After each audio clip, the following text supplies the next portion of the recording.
বঙ্গকথা চ্যানেলের একটা নতুন এপিসোডে আপনাদের সবাইকে জানাই স্বাগত। হ্যালো এভরিওয়ান, আমি দিব্যেন্দু দাস রয়েছি আপনাদের সাথে। আজ আপনারা শুনবেন লেখিকা মৌমিতা মুখার্জির কলমে গ্রাম বাংলার একটি হারহিম করা ভয়ের গল্প, কৃষ্ণনগরে জমিদার বাড়ি।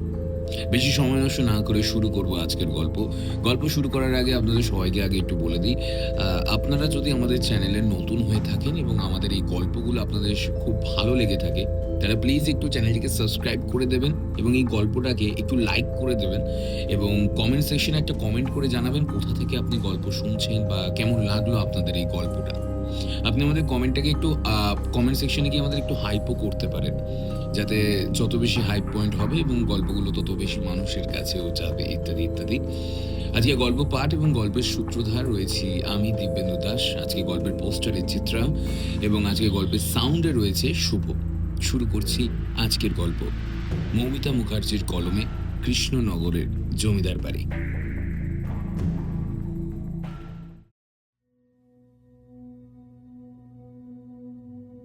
নৃসিংহ নারায়ণ রায়চৌধুরীর একমাত্র মেয়ের বিয়ে আজ।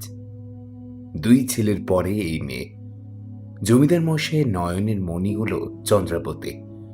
সকাল থেকেই গ্রামে সাজো সাজো রব। আজ হৃদয়পুর গ্রামে কারোর বাড়িতেই উনুন জ্বলছে না। জমিদার মশাইয়ের আদেশ, বিয়ের দিন সকলে জলখাবার থেকে পরদিন মেয়ের বিদায় অবধি হৃদয়পুরে কারোর বাড়িতে যেন উনুন না জ্বলে। এমনিতে নৃসিংহ নারায়ণ যে খুব প্রজাবৎসল জমিদার এমনটা নয়। তার নারী ঘটিত বদনামের কথা সকলেই জানে। এমনকি মহারাজ কৃষ্ণচন্দ্রের কানেও সে কথা গিয়ে পৌঁছেছে। মহারাজ বার কয়েক নৃসিংহ নারায়ণকে সাবধানও করেছেন, কিন্তু মহারাজের এই সাবধানতার কর্ণপাত অবধি করেননি নৃসিংহ নারায়ণ। মাসখানেক আগে গ্রামের একটি মেয়ের উপর নৃসিংহ নারায়ণের কুনজর পড়েছিল, কিন্তু মেয়েটির বিয়ে ঠিক হয়ে যাওয়াতে খুব একটা সুবিধা করতে পারেননি। কিন্তু শেষ মুহূর্তে নৃসিংহ নারায়ণ এমন একটি কাণ্ড ঘটালেন যেটার জন্য গ্রামের লোকেরা অন্তত ক্ষিপ্ত হয়ে জমিদার বাড়িতেও চড়াও হতে দ্বিধাও করেনি।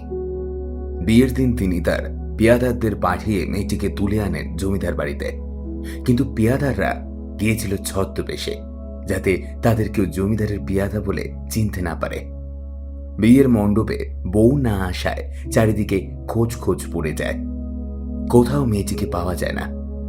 যখন সন্দেহের বশে গ্রামবাসীরা জমিদার বাড়ি যান, কিন্তু সেখানেও মেয়েটিকে না পেয়ে খালি হাতে ফিরে আসতে হয়। কিন্তু গ্রামবাসীরা নিশ্চিত যে মেয়েটি গায়েব হওয়ার পিছনে জমিদার নৃসিংহ নারায়ণেরই হাত আছে। তাই গ্রামে একটা চাপা অসন্তোষ কাজ করছিল। এই মতাবস্থায় জমিদারের মেয়ের বিবাহ স্থির হয়। গ্রামের লোকেদের শান্ত করার জন্য এই ঢালাও খাওয়া দাওয়ার ব্যবস্থা তিনি করেন, যাতে ব্যাপারটা কিছুটা হলেও চাপা পড়ে যায়। বিয়ের সাজে বসে আছে চন্দ্রাবতী, গা ভর্তি গয়না, লাল চেলিতে তাকে রূপকথার পরীর মতো দেখাচ্ছিল। তাকে ঘিরে রয়েছে তার সহচরীরা। সকলেই অধীর আগ্রহে অপেক্ষা করছে কখন বর আসবে। ইতিমধ্যে নিচের থেকে শাঁখ ও উলুর আওয়াজ জানান দিল বর এসে গেছে। নিমেষে চন্দ্রাবতীকে ঘরে একলা রেখে সবাই দৌড়ে চলে গেল বর দেখতে। লাজুক মুখে ঘরের ভিতরে চন্দ্রা একলা বসে রইল। কখন সখীরা এসে তাকে আবার বরের কথা শোনাবে। কিন্তু হঠাৎ একটা অজানা শীতল নরম হাতের স্পর্শে চন্দ্রা চমকে উঠল। খিলখিল করে একটা হাসির শব্দে চন্দ্রা কেঁপে ওঠে। কেমন অমানবিক হাসি! এদিক ওদিক তাকায় চন্দ্রা। কই কেউ কেউ নেই তো। হঠাৎ ঘরের সব আলো একে একে নিভে যায়। অশুভ আশঙ্কায় কেঁপে ওঠে চন্দ্রাবতী। ঠিক সেই সময় সে দেখে তার ঠিক সামনে বসে আছে একটা নারী মূর্তি, আর সেই নারী মূর্তিকে ঘিরে আবর্তিত হচ্ছে অদ্ভুত এক আলো। মেয়েটির খোলা চুল লেপটে চাবুকের দাগ, শরীরের জায়গায় জায়গায় কামড়ানোর নৃশংস দাগ, বিভিন্ন জায়গায় খুবলে মাংস তুলে নেওয়া হয়েছে। মেয়েটি দুটো চোখের একটি খুলে বেরিয়ে আসছে অক্ষিকটুর থেকে, আর আরেকটি চোখ সম্পূর্ণ সাদা মণিহীন। সে বিভৎস রূপ দেখে আঁতকে ওঠে চন্দ্রাবতী। চিৎকার করে ওঠে সে। কে কে তুমি? কে কি কি করছো এখানে? আমাকে বেরোতে দাও, ঘর থেকে বেরোতে দাও, বেরোতে দাও, বেরোতে দাও। বলেই দৌড়ে বেরিয়ে যায় চন্দ্রা। কিন্তু একে একে দরজাগুলো অলৌকিকভাবে মুখের উপর বন্ধ হতে থাকে। মেয়েটি হাওয়াতে ভাসতে ভাসতে চন্দ্রার সামনে গিয়ে দাঁড়ায়। আতঙ্কে চিৎকার করে ওঠে চন্দ্রা। মেয়েটির হাতে বেরিয়ে আসে একটি চাবুক। চাবুকের আঘাতে ক্ষতবিক্ষত হয়ে যেতে থাকে চন্দ্রার দেহ। নহবতের আওয়াজে চাপা পড়ে যায় চন্দ্রার আর্তনাদ। একটা সময় হাতের থেকে চাবুকটা ফেলে দেয় মেয়েটি। চন্দ্রার ক্ষতবিক্ষত দেহটি তুলে দেওয়ালে আছাড় মেরে ফেলে দেয়। থরথর করে খানিক কেঁপে উঠে নিথর হয়ে যায় জমিদার নৃসিংহ নারায়ণ রায়চৌধুরীর একমাত্র কন্যা চন্দ্রাবতীর দেহ। পৈশাচিক হাসিতে ভরে যায় চারিদিক। এই বাড়িতে আমি কারোর বিয়ে হতে দেব না। কেউ কেউ আমার হাত থেকে রক্ষা পাবে না। কেউ না, কেউ না।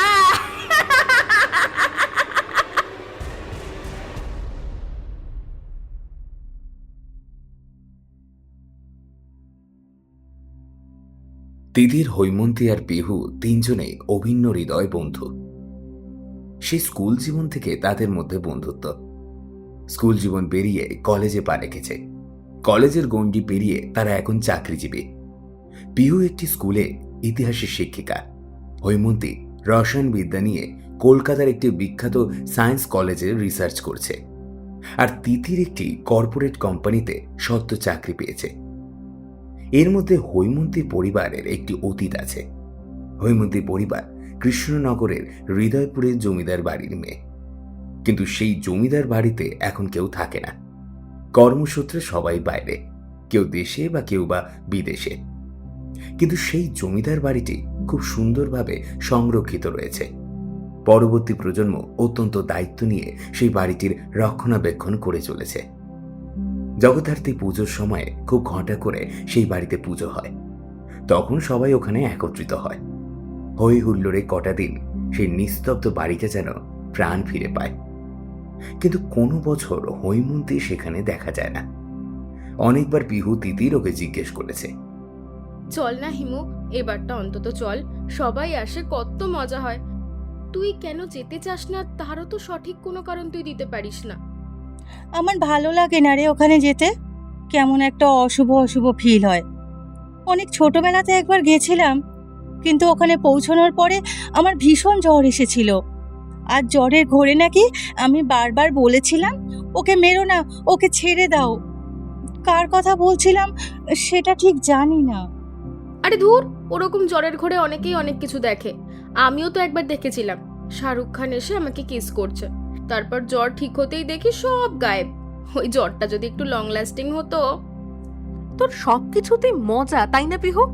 জীবনে একটু তো সিরিয়াস হও কখনো। হিমু যখন বলছেও কমফোর্টেবল না, তখন ওখানে যেতে তুই কেন জোর করছিস ওকে? হ্যাঁ, আঙ্কেল আন্টিও তো কখনো ওকে ওখানে যাওয়া নিয়ে জোর করে না, বলেও না। কেন তুই বলছিস? আমি হিস্ট্রির টিচার, ব্যাপারটা বোঝ। ওই বাড়ি ঘিরে কত কত রিসার্চ হয়েছে তুই জানিস? ওই বাড়িটা এখন পশ্চিমবঙ্গের সবচেয়ে ওয়েল মেইনটেইনড জমিদার বাড়ি। আর সেই বাড়ির সাথে আমার বেস্ট ফ্রেন্ড জড়িত। বেটার টু সে, আমার বেস্ট ফ্রেন্ড ওই বাড়ির একজন উত্তরাধিকারী। আর হিস্ট্রির টিচার হয়ে আমার তো এইটুকু লোভ থাকবেই, তাই না? You can't deny that. কিছু কথা এই অবধি হয়েই থেমে গেছে, আর এগোয়নি। বলা ভালো, হৈমন্তীর অস্বস্তি দেখে ওরাও আর কথা এগোয়নি। মাস পেরিয়েছে বছর, আর ওদের যাওয়া হয়নি সেখানে। সপ্তাহে একদিন রবিবার শহরের একটি নির্দিষ্ট ক্যাফেতে ওরা মিট করত। ওদের ওই বার্তালাপের পর কেটে গেছে আরো বছর তিনেক। পিহু এখন ইতিহাসের একজন বেশ গুরুগম্ভীর শিক্ষিকা। অবশ্য সেটা পুরোটাই বাইরের খোলস। ভিতরে ভিতরে এখনো সে স্কুল জীবনের চুলবুলি পিহুই আছে, যেটা কেবলমাত্র বাকি দুজনেই জানে। আর তিতির বিখ্যাত আইটি কোম্পানির ট্রেইনি থেকে ম্যানেজার হয়েছে। সেই অফিসেই আলাপ অরিত্রের সাথে। সেখান থেকে প্রথমে বন্ধুত্ব, তারপরে ভালোবাসা। এখন ওরা ঠিক করেছে ব্যাপারটাকে আর ফেলে রাখবে না। যদি তং হৃদয়ং মমটা সেরেই ফেলবে। আর দুই বাড়ির লোকেরও কোনো আপত্তি নেই। সবাই দারুণ খুশি। সামনের অঘ্রাণেই বিয়ের দিন স্থির হয়েছে। হাতে আর বেশি সময় নেই, আর মেরে কেটে ওই দিন 25। কি রঙের বেনারসি পরবে, রিসেপশনে কি লুক হবে, নিউড মেকআপ নাকি ডিপ ব্রাইডাল লুক হবে, সেই নিয়েই আলোচনা এখন তুঙ্গে পিহুদের মধ্যে। তিতিরের বিয়ে তো হবে, কিন্তু বিয়ের আগে আমাদের ব্যাচেলার্স পার্টি হবে। কি রাজি তো? 100 ভাগ রাজি। হুল্লোড় হবে, উল্লাস হবে। কিন্তু তিতির তখন কিন্তু ন্যাকামো করে যেন বলিস না যে ওর জন্য মন খারাপ লাগছে। প্লিজ ওকেও ডেকে নি। মোটেও বলবো না আমি। মোটেই আমি অত চিজি প্রেম করি না, বুঝলি? তোরা সেটা জানিস। আমরা তো জানি, তাই বললাম। কেন, এই তো কদিন আগে যখন আমরা উইকেন্ড কাটাতে তোর বাড়িতে গেছিলাম, ফাঁকা বাড়ি পেয়ে তুই যে কি করেছিলি, ভুলে গেছিস নাকি? এখন ন্যাকামো হচ্ছে চিজি প্রেম করি না। আরে দেখ, সেটা তো তোরা ককটেলটা খাইয়ে দিয়েছিলিস, তাই না? তাই একটু কন্ট্রোল হারিয়ে গেছিল আর কি। খাওয়াবি না তাহলেই তো।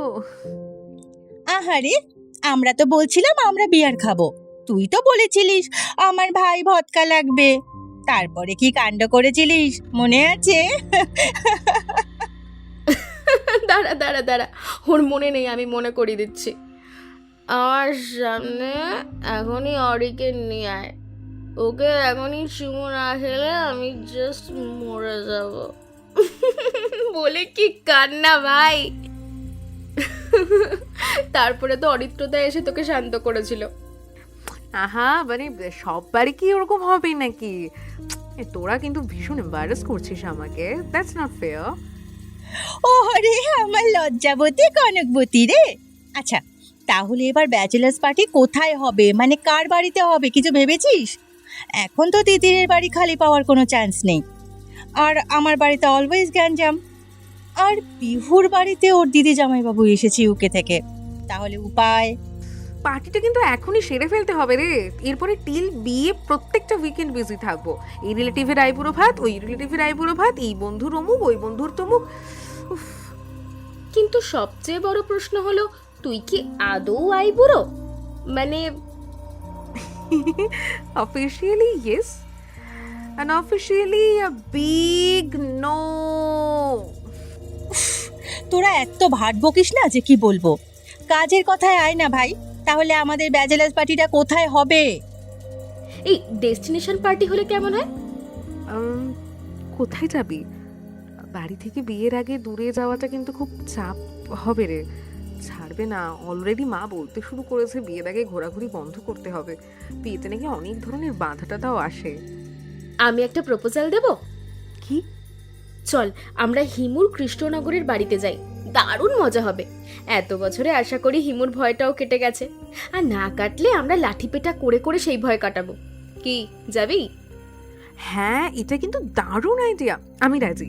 কিরে হিমু, তুই এখনো রাজি নোস নাকি? এটা শুনে ওর মুখটা বাংলার 5-এর মতন করলি কেন?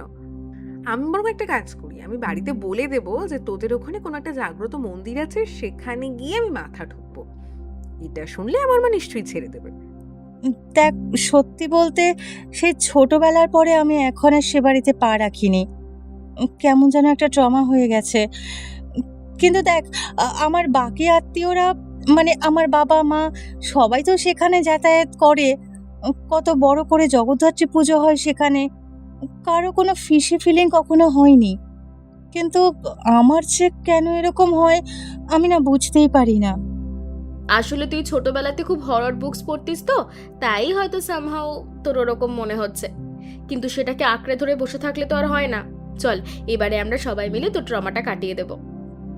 আমি আসলে নিজেও সেই ট্রমা থেকে বেরোতে চাই, বিশ্বাস কর। সে তো চাইবি, কারণ এরকম একটা হেরিটেজ প্রপার্টি তো সকলের থাকে না। তুই তো খুব লাকি যে তোরা এরকম একটা প্রপার্টির মালিকানা পেয়েছিস। সেটা এভাবে কেন একটা বেকার ট্রমার মধ্যে নষ্ট করবি?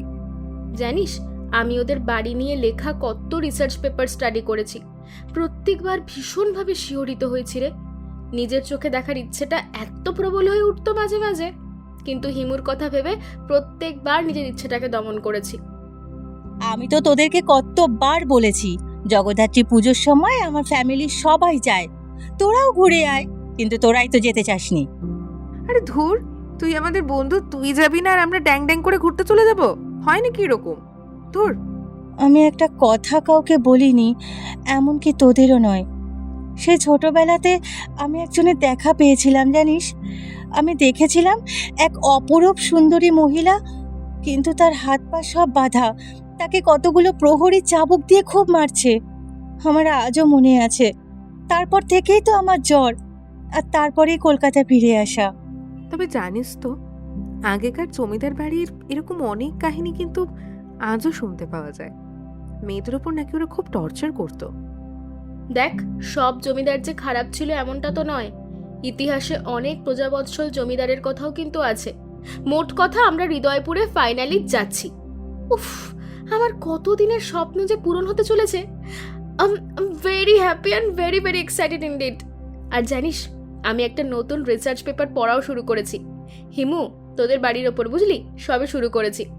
নামটা হলো unknown facts of Hridaypur zamindars. কি সাম বক্সি লিখেছেন, স্যার আমাকে পড়তে দিয়েছেন। আচ্ছা, তাহলে আমরা বেরোচ্ছি কবে? আচ্ছা শোন না, বাই চান্স আমি কি অরিকে নিয়ে যেতে পারি? না, এটা অনলি ফর আস। আচ্ছা শোন শোন, আমরা একটা কাজ করতে পারি। আমরা প্রথম দিনটা 3 জনে কাটাই, সেকেন্ড দিনটায় অরিতুদাকে ডেকে নে তুই, তারপর সবাই পরের দিন একসাথে ফেরা যাবে, কি বলিস? ব্যাস, ডান। তাহলে স্যাটারডে মর্নিং মানে আমরা ওখানে যাই, স্যাটারডেটা আমরা একসঙ্গে কাটাবো। তারপর সানডে ওই দিনই অরি চলে আসুক, মানডে আমরা সবাই মিলে একসঙ্গে ব্যাক করব, রাইট? যদিও আমার মত নেই, তাও তোরা যখন বলছিস ঠিক আছে। তিতির, তুই কেমন বর নেওয়াটা হয়েছিস বলতো? খালি অরি অরি অরি। যখন তোমার কেউ ছিল না তখন ছিলাম আমরা, আর আজকে তোমার বর হয়েছে, পর হয়েছি, তাই না আমরা? কেমন হিংসুটে রে তুই! তাহলে এই শনিবার পাক্কা তো? বাড়িতে বলে সব ব্যবস্থা করতে হবে আমাকে। আচ্ছা, আমরা ট্রেনে যাব না by road? Of course by road, আর ড্রাইভ করব আমি। শনিবার সকালে বেরিয়ে পড়ল তিনমূর্তি কৃষ্ণনগরের উদ্দেশ্যে। পিহু খুব ভালো ড্রাইভ করে। আগে যে কয়েকবার ওরা রোড ট্রিপে গিয়েছে, পিহুই গাড়ি চালিয়ে নিয়ে গিয়েছে ওদের। একটা হালফিলের হিন্দি গান চালিয়ে পিহু বলল, যাই বল ভাই, এরকম উদ্যম গান চলবে আর লং ড্রাইভ, মজাটাই আলাদা। তোকে দেখে কে বলবে যে তুই ইতিহাসের একজন গুরু গম্ভীর শিক্ষিকা? তোর এই পাগলামির জন্যেই তোকে আমরা এত ভালোবাসি। ধুর ধুর, ওসব তো বাইরের খোলস। একটু গম্ভীর না হয়ে থাকলে স্টুডেন্টরা পাত্তাই দেয় না, বুঝলি? আচ্ছা শোন, আমি লোকেশন দেখে নিয়েছি, বুঝলি হিমু। এখান থেকে হৃদয়পুরের জমিদার বাড়ির এক্স্যাক্ট ডিস্টেন্স হচ্ছে 149 কিলোমিটার। আমরা ভায়া NH-19 ধরবো, মাঝে বর্ধমানে ব্রেক নেব, ওখান থেকে মিহিদানা সীতাভোগ তুলব। আচ্ছা তিতির ডার্লিং, তোমাকে একটা সারপ্রাইজ দেব। কি সারপ্রাইজ শুনি? অরি আসছে, আমি তো জানি। দেখছিস, সাধে কি তোকে আমি বর নেওয়াটা বলি? কেন অন্য সারপ্রাইজ থাকতে পারে না? আরে সেটাই তো জানতে চাইছি, বল বল বল, কি সারপ্রাইজ বল। আচ্ছা শোন, আর চেপে রেখে লাভ নেই। আমি আর পিহু ঠিক করেছি তোকে ওখানে আমরা আইবুড়ো ভাত খাওয়াবো, বুঝেছিস? ও মা, তাই? কি মজা! জমিদার বাড়িতে আইবুড়ো ভাত, আলাদাই ভাই। আমার একটু কনফিউশন আছে, কথাটা মেয়েদের ক্ষেত্রে আইবুড়ো ভাত হবে নাকি আইপুরি ভাত হবে? দূর, আইবুড়ি বলে কোনো কথা আছে নাকি বাংলা অভিধানে? সবাই তো আই বুড়ো ভাতই বলে। শোন, ওই বর্ধমানের রাস্তাতে একটা বড় হাট বসে, ওখান থেকে একটা বেশ দেখে দেশি মোরগ তুলে নেব, কষিয়ে রাঁধবো। দেশি মোরগ তো খাওনি বাছাধনেরা, তাই তার স্বাদ জানো না। তার মানে 4 ঘন্টার রাস্তাটা তুই 6 ঘন্টা বানাবি? বুঝতেই পারছি। আরে দোস্ত, এটাই তো রোড ট্রিপের মজা রে। কোনো নিয়মের বাধা নিষেধ নেই, কোনো সময়ের কানমোলা নেই, একদম মুক্ত বিহঙ্গ। তিনজনই যখন হৃদয়পুরের জমিদার বাড়িতে গিয়ে পৌঁছালো, তখন ঘড়ির কাঁটা বেলা 3টে ছুঁয়েছে। ওদের দেখেই দৌড়ে এলো বাড়ির ম্যানেজার কাম কেয়ারটেকার ভানু কাকা। আরে আরে দিদিমণিরা, তোমরা এতক্ষণে এলে? আমি সেই কখন থেকে তোমাদের জন্য অপেক্ষা করছি। বাবু ফোন করেছিলেন? বললেন তোমরা সকাল সকাল বেরিয়েছো কোথা থেকে।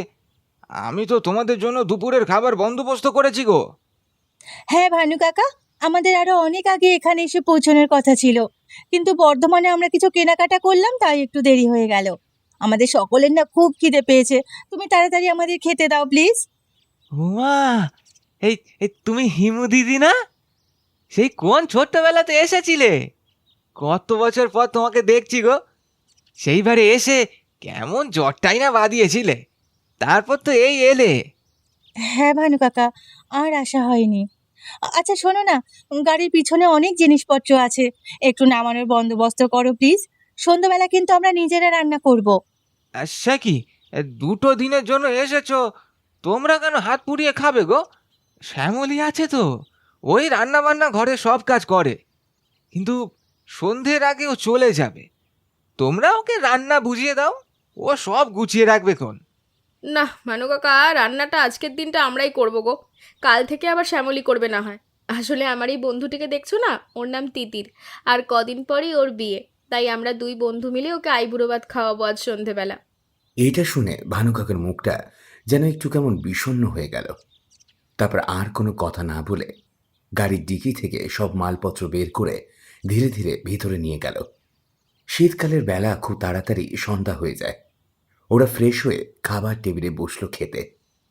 একটা বিরাট সাইজের কাতলা মাছের পেটিকে বাটি থেকে থালাতে তুলতে তুলতে তিতির বলল, হ্যাঁ গো ভানু কাকা, এই মাছটা কি বাড়ির পুকুরের নাকি? হ্যাঁ গো দিদিমণি, আজই সকালে জাল ফেলেছি। কেউ আসলে তখনই জাল ফেলি পুকুরে। তোমাদের রান্না বান্না পছন্দ হয়েছে তো? শহরের মানুষ তোমরা, তোমাদের খাওয়া দাওয়া আমাদের থেকে তো আলাদা। তবে শ্যামলী সব শিখে নিয়েছে। তোমরা খেয়ে নিয়ে শ্যামলীকে একটু বলে দিও কি কোটা বাটা করতে হবে, ও সব করে দিয়ে বাড়ি যাবে তো, তাই আর কি। শীতের বেলা ঝুপ করে রাত নেমে যায় আবার। হ্যাঁ নিশ্চয়ই, খেয়েই বলে দিচ্ছি। ও আর একটা কথা ভানু কাকা, তোমার কাছে একটা শঙ্খ হবে গো?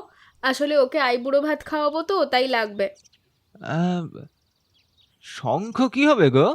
তিতিরকে আইবুড়ো ভাত খাওয়াবো গো, লাগবে একটু। আহ, আহ, কিন্তু এই সব এইখানে, আহ, ঠিক আছে, হ্যাঁ বাড়িতে আছে। আহ, আমি বাড়ি পৌঁছে কারোর হাত দিয়ে পাঠিয়ে দেবো কোন। সে কি, তুমি রাতে এখানে থাকো না?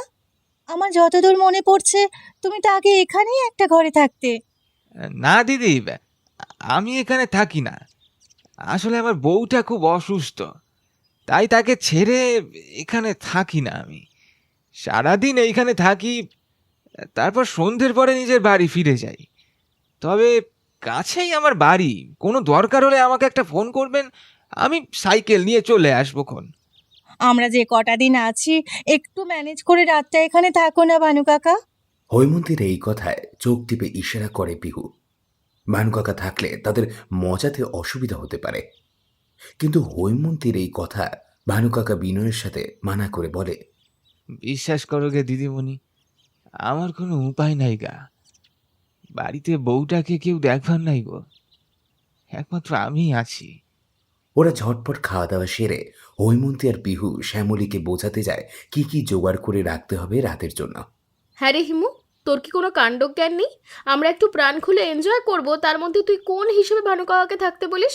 ভাগ্যে শুনে রাজি হননি, না হলে আমাদের বিয়ার ভদকা খেয়ে উন্মাদনা দেখলে সারা গ্রামে ঢিড়ি ফেলে দিত তোর এই ভানু কাকা। আর তোর বাবার কাছেও তো ফোন চলে যেত রে। আসলে মানে আমরা 3টে মেয়ে ভাবে একলা এখানে থাকবো, যদি কিছু দরকার হয়, তাই বলছিলাম আর কি। ওরা যখন শ্যামলীকে সব বুঝিয়ে ফিরছে, তখন থেকে বারান্দার এক কোণে ভানু কাকা দাঁড়িয়ে যেন কিছু একটা বলতে চাইছে, কিন্তু সংকোচ করছে। হৈমন্তী আর পিহু এগিয়ে যায় ভানু কাকার দিকে। কিছু বলবে তুমি কাকা? আহ, না দিদি, বলছিলাম এই বিয়ের এসব আচার কি এইখানে করা ঠিক হবে? হোয়াট আচার? কাকা মনে হয় রিচুয়ালসের কথা বলছে। না কাকা, আমরা তো সেরকম কোনো নিয়ম কিছু করছি না, শুধু আমাদের প্রিয় বন্ধুর বিয়ে হয়ে যাচ্ছে, আমরা একটু তাকে খাওয়াচ্ছি। আহ, না মানে তাও বিয়ে উপলক্ষেই তো হচ্ছে, তাই বলছি আর কি। এই সময় পিহু হৈমন্তীর কানে কানে বলে, তোর এই ভানু কাকা বাগড়া মারছে কেন রে? তুই সরা না ওকে এখান থেকে। দেখছি। কাকা, তুমি নিশ্চিন্ত থাকো, কিচ্ছু হবে না, আমরা সবটা ম্যানেজ করে নেব। তুমি শুধু সকাল সকাল কাল চলে এসো। কাল কিন্তু তিতিরের হবু বড় এখানে আসবে, কাজেই কাল একটু স্পেশাল বাজার করতে হবে, বুঝতে পারছো তো?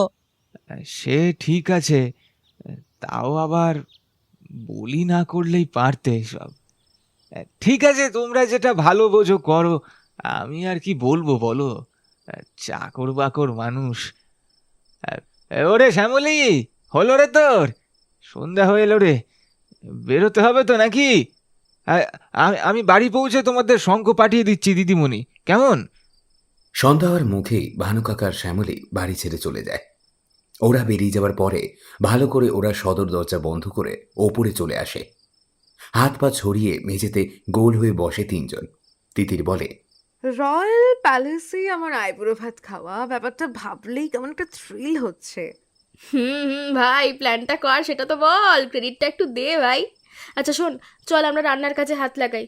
বেশি কিছু করব না, ঝাল ঝাল দেশি মোরগ কষা আর পোলাও। তার আগে একটু চিল্ড বিয়ার হয়ে যাক একটা করে, হ্যাঁ? চিয়ার্সের রব তুলে তিনজনে মিলে গিয়ে ঢুকে রান্নাঘরে। জমিদার বাড়ির আসল হেসেল হলো একতলায়, কিন্তু নিজেদের সুবিধার জন্য আধুনিক সব প্রযুক্তি দিয়ে এই মডিউলার কিচেন সহ বিভিন্ন নতুন প্রজন্মের এই রান্নাঘর তৈরি করা হয়েছে।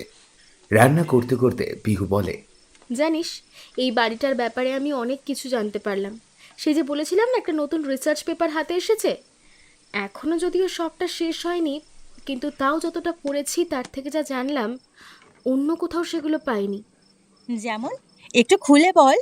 বিয়ারে একটা লম্বা চুমুক দিয়ে পিহু বলে, মহারাজা কৃষ্ণচন্দ্রের নাম তোরা সবাই তো শুনেছিস, আর হৈমন্তীর পূর্বপুরুষেরা ছিলেন মহারাজের অত্যন্ত অনুগত এবং বিশ্বস্ত। হ্যাঁ, এটা আমিও শুনেছি, মহারাজের খুব অনুগত ছিলেন আমাদের পূর্বপুরুষ।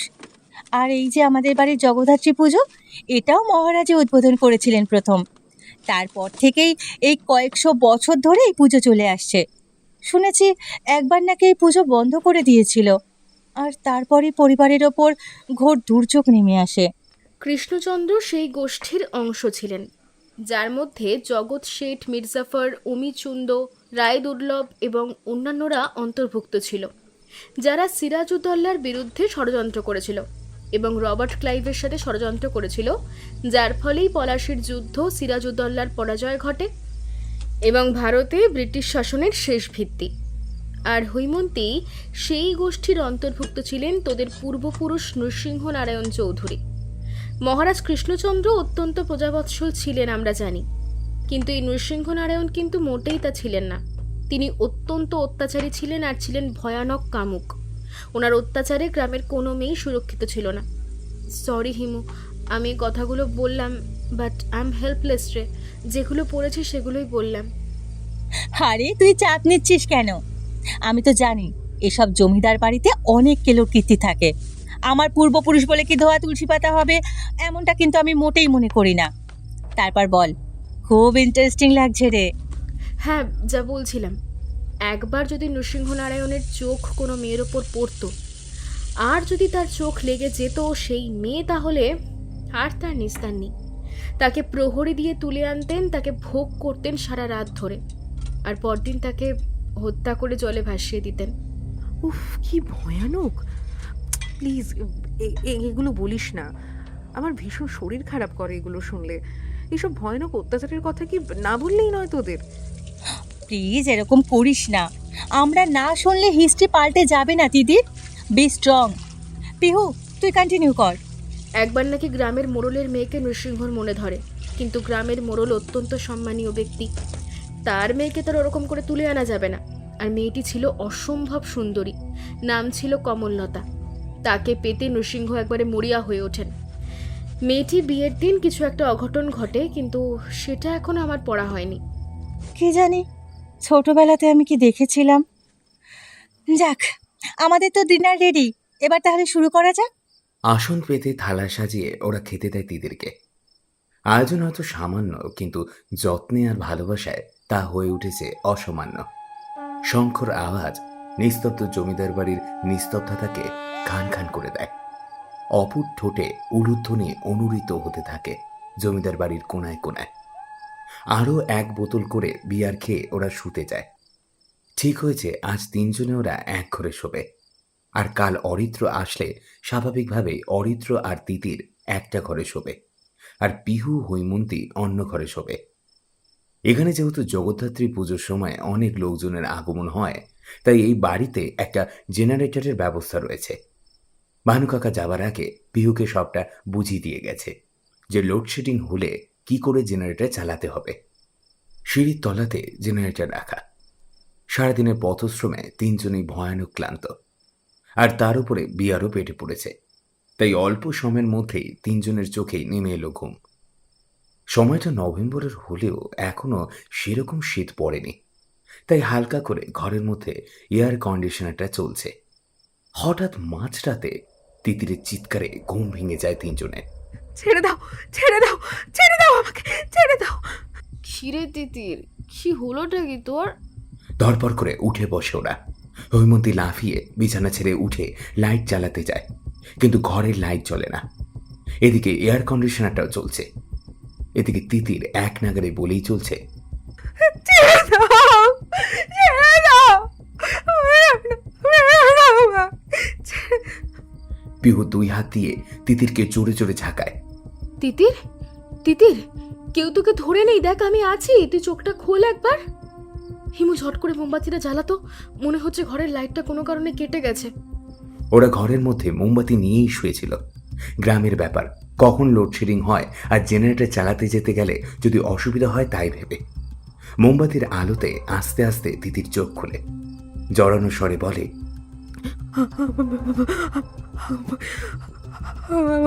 বাড়ি যাবো না, না, ও আমাকে মেরে ফেলবে। দেখ না, আমার সারা শরীরে কেমন নদী আশ্রয় দিয়েছে, মেরে ফেলবে আমায়। বাড়ি যাবো, বাড়ি যাবো, বাড়ি যাবো, বাড়ি যাবো, বাড়ি যাবো, আমি এক্ষুনি বাড়ি যাবো, বাড়ি যাবো, বাড়ি যাবো। কে মেরে ফেলবে তোকে? কি আবল তাবল বকছিস রে তুই? তুই কেন এরকম করছিস? হিমু, হিমু এদিকে জল দে ফার্স্ট, তিতিরের চোখে মুখে জল ছিটাতে হবে। ঠিক এমনই সময় ঘরের লাইটগুলো নিজে থেকেই জ্বলে ওঠে। সেই আলোতে তিতিরকে দেখে হৈমন্তী আর পিহু দুজনেই চমকে ওঠে। তিতিরের চোখ দুটো জবা ফুলের মতো লাল হয়ে গেছে, আর তিতিরের সারাটা গায়ে আঁচড়ানো দাগ। সেই আঁচড় থেকে ঝড়ো ঝড়ো করে রক্ত পড়ছে। তিতির পাগলের মতো চিৎকার করে ওঠে, আমাকে আমাকে এখান থেকে নিয়ে চল ধরা, আমাকে মেরে ফেলবে, মেরে ফেলবে, মেরে ফেলবে, ও তো মেরে ফেলবে। দাঁড়িয়ে আছে, মেরে ফেলবে। কোথায় কে? এখানে তো কেউ নেই। তুই কার কথা বলছিস তিতির? তুই ভালো করে দেখ, এখানে কেউ নেই। এখানে শুধু আমরা 3 জন। তোরা দেখতে পাবি না, দেখতে পাবি না।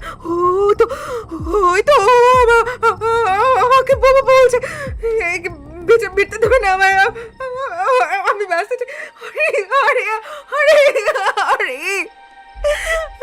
এসব কি বলছিস তুই?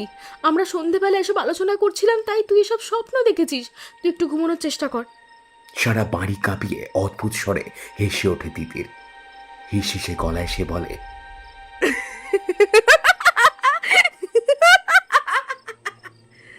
স্বপ্ন?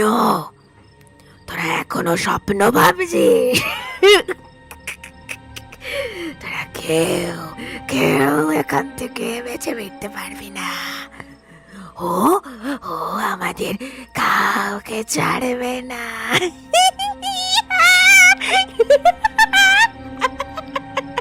পিহু আর হৈমন্তী তিতিরের গলার আওয়াজ শুনে স্তম্ভিত হয়ে যায়। এটা কার কণ্ঠস্বর? এটা তো তিতিরের গলার স্বর নয়। নিমেষের মধ্যে দেখে তিতিরের সারাটা শরীর চাবুকের দাগের মতন চাকা চাকা দাগ হয়ে ফুটে উঠেছে, যেন ওর শরীরটা কেউ চাবুক দিয়ে পিটাচ্ছে।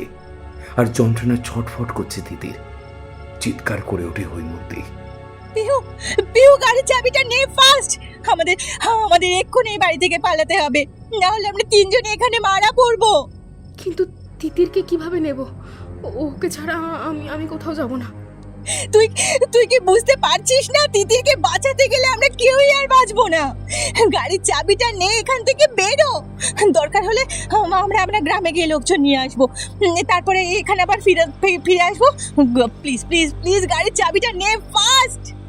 তিতিরের শরীরটা তখন যন্ত্রণাতে বেঁকে যাচ্ছে আর অসম্ভব চিৎকার করছে তিতির। পিহু কোনো রকমে গাড়ির চাবিটা নেয়। ঘর ছেড়ে বেরোনোর আগে তিতিরকে বলে, তিতির তুই ভাবিস না, আমরা এখনই গ্রামের থেকে লোকজন নিয়ে ফিরে আসছি। কিচ্ছু হবে না তোর, আমরা কিচ্ছু হতে দেবো না, আমরা এক্ষুনি আসছি। পিহু আর হৈমন্তী তীব্র বেগে ছুটে দরজার সামনে যায়।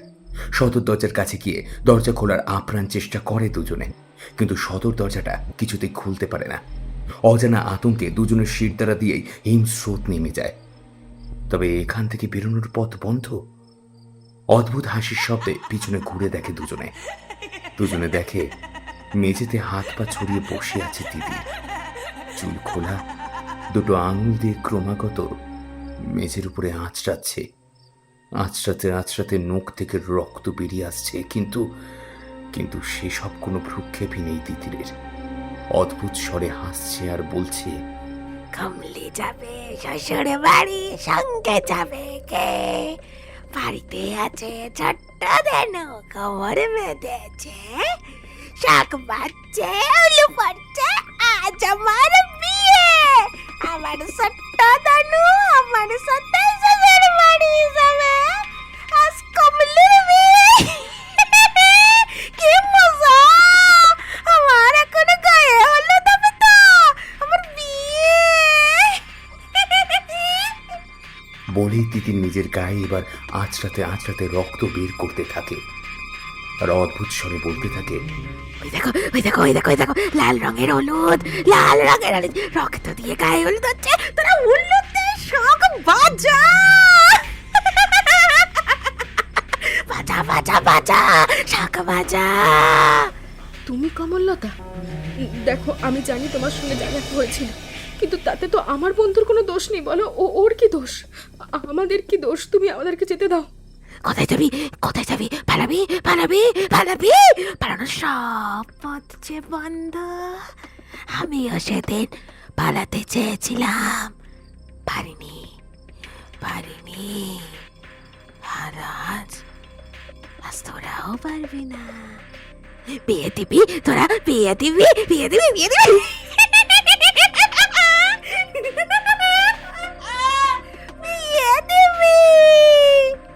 হৈমন্তী নিমিষের মধ্যে সদর দরজার কাছে গিয়ে গায়ের জোরে দরজাটা ধাক্কাতে শুরু করে, যদি কেউ শুনতে পায়। কিন্তু এই গভীর রাতে কে শুনবে? ওরা দেখে তিতিরের শরীরটা যন্ত্রণাতে কুঁকড়ে যাচ্ছে।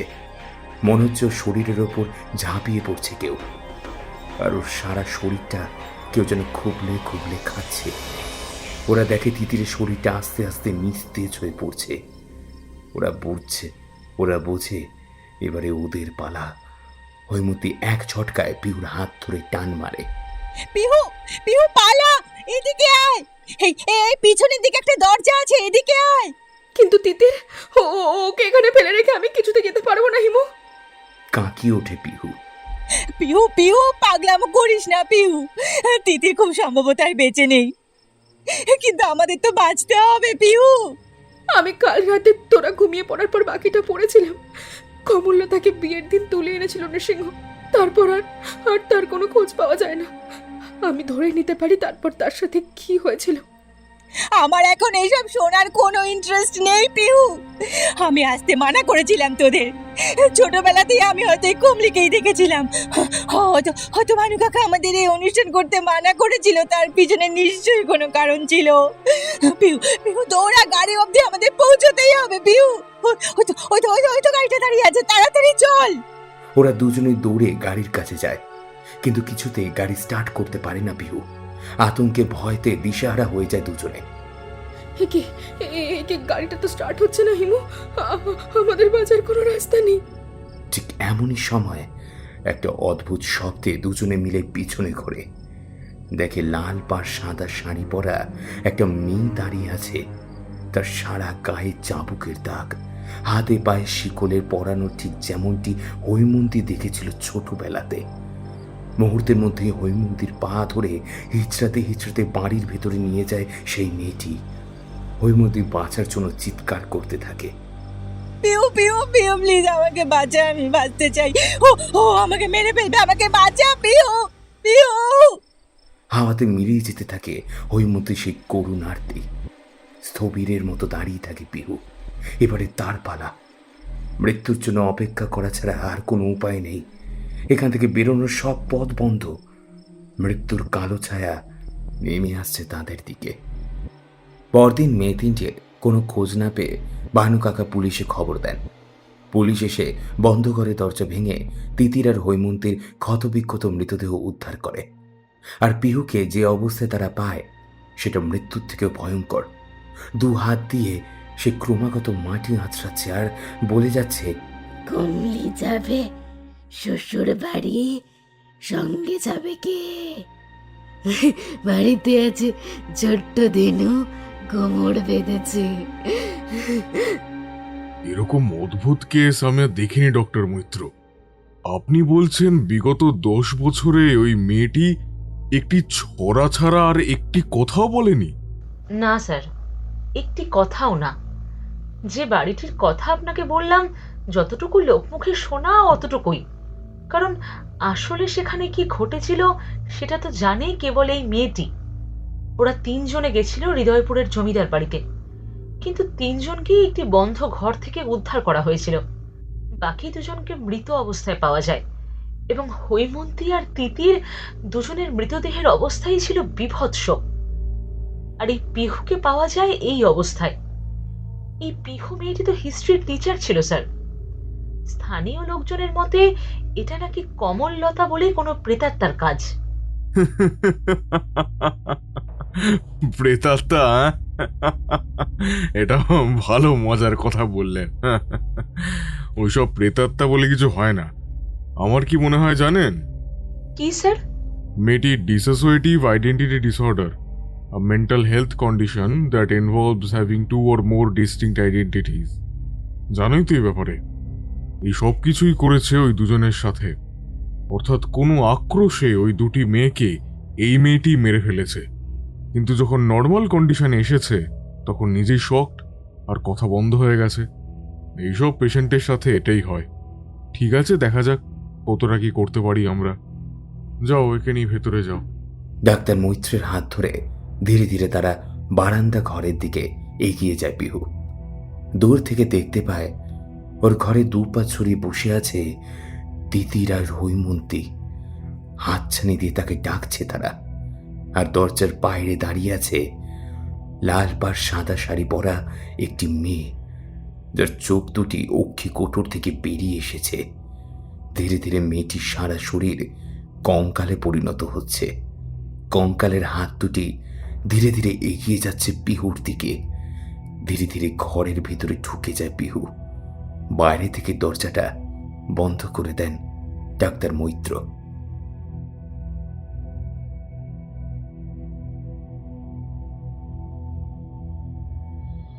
শুনছিলেন লেখিকা মৌমিতা মুখার্জির কলমে একটি হাড়হিম করা ভয়ের গল্প, কৃষ্ণনগরের জমিদার বাড়ি।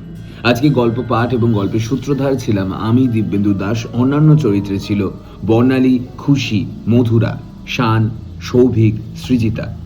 কেমন লাগলো আপনাদের আজকের এই গল্পটা জানাবেন আমাদের ইউটিউব কমেন্টে। আপনারা এখন আমাদের গল্পগুলো ইউটিউব ছাড়াও স্পটিফাইতেও শুনতে পারেন। আপনি আমাদের ডেসক্রিপশন বক্সে যে লিঙ্ক দেওয়া আছে সেখানে যান এবং আমাদের স্পটিফাই অ্যাকাউন্টটাকেও ফলো করে রাখুন। আর দেখা হবে অন্য কোনো গল্পে। ততক্ষণের জন্য ভালো থাকুন, সুস্থ থাকুন, আর এইভাবেই শুনতে থাকুন আমাদের চ্যানেলকে। অনেক ধন্যবাদ। এবং আগস্ট মাস থেকে আমাদের বেশ কিছু হাড়হিম করা ভয়ের গল্প আসতে চলেছে। আবার নতুন করে কাজ শুরু হচ্ছে, আবার ভালো করে কাজ হবে। তো আপনারা প্লিজ একটু পাশে থাকুন, গল্পগুলোকে শুনুন, লাইক করুন এবং কমেন্টে জানান। আরও বেশি বেশি করে কমেন্ট করুন। দেখা হচ্ছে অন্য কোনো গল্পে। ভালো থাকুন, সুস্থ থাকুন।